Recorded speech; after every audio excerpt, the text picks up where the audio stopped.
Hello and welcome back to the channel. Today we're going to be reacting to New York Knicks fan reacts to the Tom Thibodeau hire. So let's get right into it.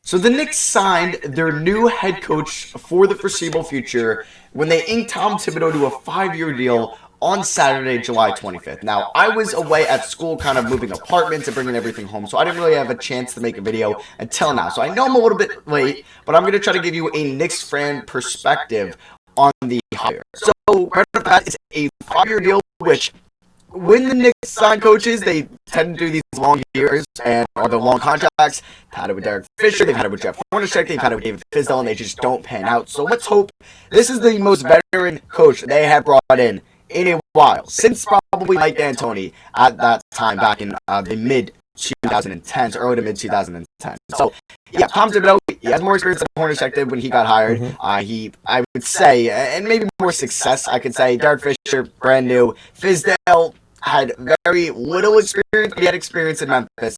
So, and then they had, like, Kirby. So I don't even talk about that. But yeah, Tom Thibodeau, I like Tom Thibodeau. Now, personally, I wanted Kenny Atkinson because I feel where the Knicks are at right now is kind of similar to where the Nets were at when they brought in Kenny Atkinson, and he was great for their player development. He was great for Spencer Dinwiddie, he was great for Jared Allen, he was great for Karis LeVert, and he was really good for D'Angelo Russell, and especially Joe Harris. Those 5 guys, he really brought them up and made them actual, like, good NBA players. Some of them maybe a little bit better, but still, he helped those guys develop. Exactly, that's what I said. The Knicks are kind of out with R.J. Barrett and Mitchell Robinson and their new first-round pick this year. So I was kind of hoping for Kenny Atkinson, but I'm not opposed to Tom Thibodeau, and I'll tell you why. So Thibodeau has been known for kind of being more of a defensive-minded head coach, even though his teams in Minnesota weren't all that great defensively.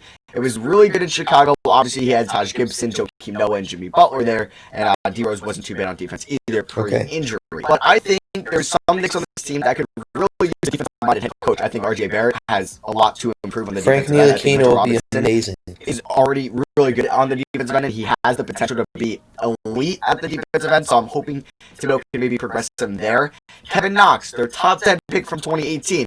He's still very young. He's, 21 years old. He's going to be going into his 3rd season next year. He's abysmal on defense. He's one of the worst defensive players in the league on the perimeter and just in general at the smaller positions. Let's hope that Thibodeau can maybe save him and just try to salvage somewhat of his career, where he had a lot of potential coming out of college, but it just hasn't panned out whatsoever. And I think Frank Ntilikina, another young player who could still improve defensively, but he's probably their best defender already, so I'm kind of hoping he just goes from being really good to being maybe elite, to not Marcus Smart level, but near there. That's something you would like for him to progress towards the future, because you don't want to just say this is where he's going to be at for the rest of his career defensively. You might exactly. Maybe that's too far of aspirations. Maybe it's more like a Patrick Beverley, but you know what I mean. So I think those guys can definitely improve defensively. Obviously, Mitch and Frank are better, but then really RJ Knox would be nice to see them improve. And yeah, I agree. Okay. If the Knicks were to get lucky in this draft and get the #1 pick or #2, and they have a chance to take LaMelo Ball, I'm kind of concerned how they could coexist. Obviously, with LeVar Ball coming in, and LaMelo's going to want to shoot the ball and be it wants to be around him, probably. I don't know if Thibodeau's going to accommodate that style, and maybe he's going to come right away and start talking about, oh, you're going to do this defensively, you got to rotate this way. He's like, I just want to take my shots, and I hope it'll be fine, and I think it could be a nice pairing. Maybe LaMelo needed this defensive-minded head coach to just really make him a serviceable defensive player, because that's his one knock right now. That's interesting. I never thought of it like that. He's not very good on the defensive end, so maybe Tom Thibodeau could be just a mentor for him on the defensive side, and then maybe pair him with RJ, and that's we're getting ahead of ourselves.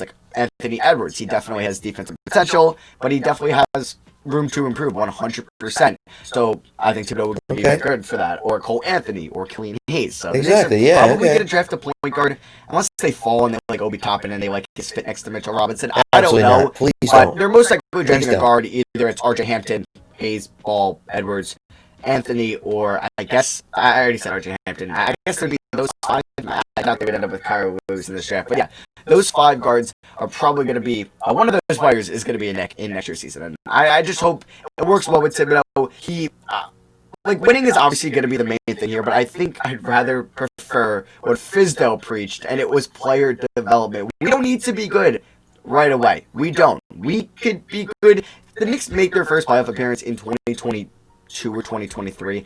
I'll take that. As long as we're seeing improvement from their young players, from RJ, from Mitch, from their top 10 pick this year, and even some from Kevin Knox and Frank Ntilikina. Yes, I agree. really hope that is the case. I don't know what they're doing with Dennis Smith Jr. if he's going to end up being on the Knicks next year, and I just hope that the New York pressure doesn't like Thibodeau, I think, was always nervous. It's with Mike Miller. It's like you want to play your young guys, but you also want to play for your job. Obviously, the Knicks keep losing. Critics are coming in. Dolan tends to have a short leash or GMs, and they'll fire you. So, as much as you want to play Kevin Knox over Marcus Morris because he's your guy, your top 10 pick from a year ago, and Marcus Morris is kind of this vet, we know what he is. He's not going to help you win games, and it's conflicting for some coaches because they obviously want to win so they can keep their job, but they also want to play the young guys to help them develop. So it's hard to get kind of a mix of that, and let's hope that Leon Rose, who just hired as his first big move kind of as the Knicks president, he hires Tom Thibodeau, and let's hope that they're on the same page. I'm excited for Leon Rose. We don't need to be a respectable team or make the playoffs. Or maybe a respectable team, but we don't need to make the playoffs till 2023. As long as we're seeing RJ and Mitch get better and our first round pick this year, that's all we want to see is that development and build up a respectable culture and just kind of like a winning mindset. Like if the Knicks can go 30-52 next year, bad, right? Horrible season. It's pretty bad. Like you don't want to go 30-52, but at least they're kind of improving each year. Like they were on pace, I think, for mid-20 wins this year, which was up from 17 last year. So it was improvement, but it wasn't mainly off the young guys because they decided to sign Wayne Ellington, Reggie Bullock, Julius Randle, Bobby Portis, and Taj Gibson. They're playing a lot of minutes, but hopefully they don't bring back a lot of those guys and they let kind of the young guys play next year. And hopefully he lets Julius Randle do his thing, but he lets more of the young trio, Mitch, RJ, the first round pick, do their things a little bit more because that's what we want to see. But yeah, like I said, that is what I hope. I just hope he doesn't have that pressure where they start out 2-12 next year and it's like, oh, here we go again, another Knicks bad coach, he's gonna get fired or something like that. Like obviously in Fizdale's first year it was more tank for Zion. It was basically that. It didn't go their way, and then this year they signed all these vets, and everyone thought they could. Some people thought they'll be an 8 seed. I think I thought the Knicks would have been in the convo for the 8 seed, but would have been more towards like I think where the Wizards were this year. Like they were gonna end up like 33-49, like something like that. I thought they could have ended up, which is a 16-win improvement from the previous year. So maybe that was a little too much. But yeah, it didn't work out. Obviously, in the first month, whatever, and then Fizdale got canned right away. So he was supposed to be kind of the savior of the Knicks and be their guy who they took over Mike Budenholzer and Dwayne Casey, and they ended up firing him. So I'm hoping Thibodeau, who hasn't been a coach for a couple of years, is their man, and I hope they are patient with this. If the first 3 years of his coaching tenure aren't, or his first 2 years, the Knicks don't make the playoffs, please don't fire him. Please don't. You look at what the Hornets are doing with James Borrego, the Hawks are doing with Lloyd Pierce, and what the Sixers do with Brett Brown. It takes some time with young teams. It's not on the coaches. The coaches are just prioritizing player development. That's good because Brett Brown was there throughout the tanking days, and he's been their coach throughout the last 2 seasons where he's led them to the playoffs. And obviously, you can have what you want about Brett Brown. I'm just saying, like, just don't fire him in the first years. That's all I ask for as a Knicks fan.